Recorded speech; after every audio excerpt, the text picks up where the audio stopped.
गंदगी का लगा अंबार, नाली सड़ी हुई है, यहाँ पर सड़कें बेकार है, पार्किंग, शौचालय और स्नान गृह, दुकान अव्यवस्थित है, मंदिर जर्जर अवस्था में, बड़े बड़े पेड़ यहाँ पर हवा आंधी से गिरकर आसपास खतरा लोगों को इससे बना हुआ है और कई भक्त इसमें दुर्घटना का शिकार भी हो चुके हैं। यहाँ पर पर्यटन मंत्रालय ने निर्माणाधीन सौंदर्यीकरण, जलकुंड और गोमुख से जल जिसके निकासी के लिए यहाँ पर 3 किलोमीटर दूर से ही स्टोर क्रेशर का खनन ब्लास्टिंग के द्वारा करवाना शुरू कर दिया है, जहां से धार्मिक आस्था जल स्रोत क्षतिग्रस्त होकर नैसंगिक और अन्य ग्राम पंचायत में यहां पर पहुंच रही है, जिसको लेकर श्रद्धालुओं में खासा आक्रोश है। वहीं पर गुणवत्ताहीन होने के चलते यहां पर लगातार क्षतिग्रस्त यह सभी चीजें हो रही है, जिससे जनधन की अपूर्णीय क्षति भी हो रही है। वहीं पर इन विषयों को लेकर क्षेत्र के बेरोजगारी गरीब दूर करने के लिए यथावत पर्यटन विकास मंत्रालय और मानव संसाधन मंत्रालय, मुख्यमंत्री और प्रधानमंत्री के द्वारा यहां पर पर्यटकों के लिए कई तरह की योजनाएं चलाई जा रही है,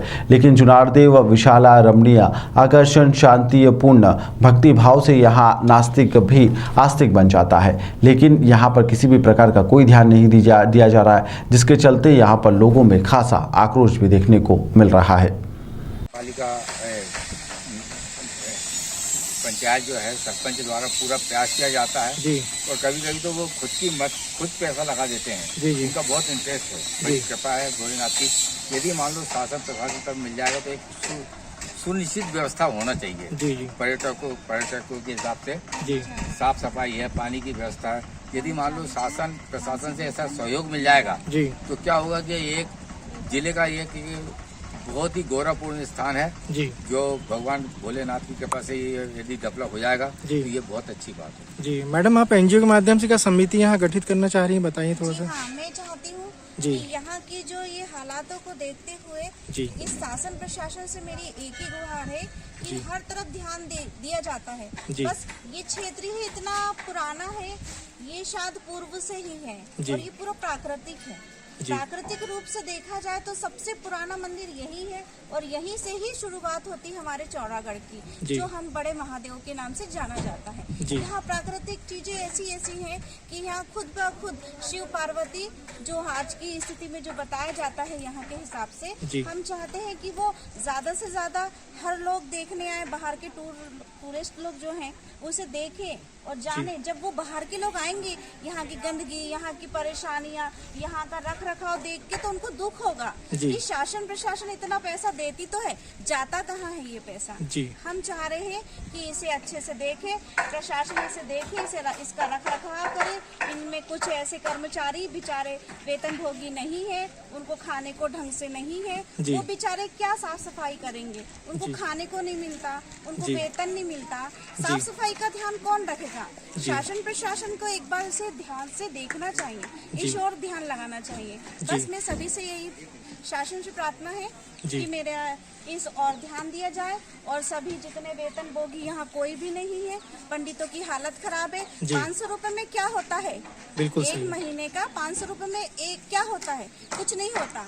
आप देख रहे हैं यहाँ पर कि एक पुजारी इतना गरीब है, इतनी दयनीय स्थिति है कि मुझे बोलते नहीं बन रहा है। उसकी कंडीशन इतनी खराब है कि वो दिया जलाएगा, अगरबत्ती लाएगा 500 रुपए में, कि साफ सफाई करेगा, कि मंदिर का रख रखाव करेगा, कि पुताई का कार्य करेगा। साफ सफाई के लिए कितना पैसा नहीं लगता, पुताई का सामान कितना महंगा नहीं आता। 500 रुपए दे रहे, 500 रुपए में क्या होता है। आज 500 रुपए में एक बनी मजदूरी वालों को मिलता है, बेचारे को एक महीने का मिलता है, तो क्या करेगा। उस गरीब की तरफ ध्यान दिया जाए। प्रशासन से मेरी यही है कि आप एक बार यहाँ पर आके देखिए, पूरी टीम के साथ आइए, यहाँ की रियल सच्चाई को जाने, ना कि हवाई में नहीं। जो सच्चाई है वो सबको दिख रही है, खुलेआम दिख रही। इतनी गंदगी है, कचरा है, लोग इतने परेशान है, गरीब हैं, छोटे छोटे लोग, इतने दयनीय स्थिति में से बोला नहीं जा रहा है। बिल्कुल सही है। तो बस ना बोल के मैं धन्यवाद देती हूँ हमारी टीम को, हमारे जो सर हैं, यहाँ समिति का गठन करके एक बार इस ओर ध्यान दिया जाए। बिल्कुल सही, धन्यवाद।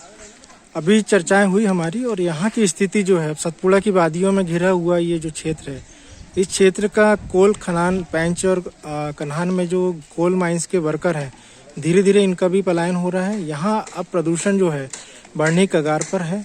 क्योंकि आने वाले समय में करोड़ों अरबों रुपए WCL ने यहाँ से कमाया है, लेकिन गुणवत्ता के साथ यहाँ CSR मद से कोई निर्माण कार्य सुव्यवस्था नहीं हो रही है। इसलिए शासन की ओर ये चीज़ जा रही है। और अब यहाँ की जो बेरोजगारी गरीबी दूर करने के लिए पर्यटन ही एक ऐसा माध्यम है आय के स्रोत के लिए कि जो हमारी प्राकृतिक धरोहर है, धार्मिक स्थल है, इसको हम संजो के रख सकें और रोजगार गरीबी दूर कर सकें, यहाँ की बेरोजगारी खत्म हो सके। ये हमारा शासन प्रशासन से निवेदन है। आखिर जिम्मेदार कौन, शासन प्रशासन मौन है।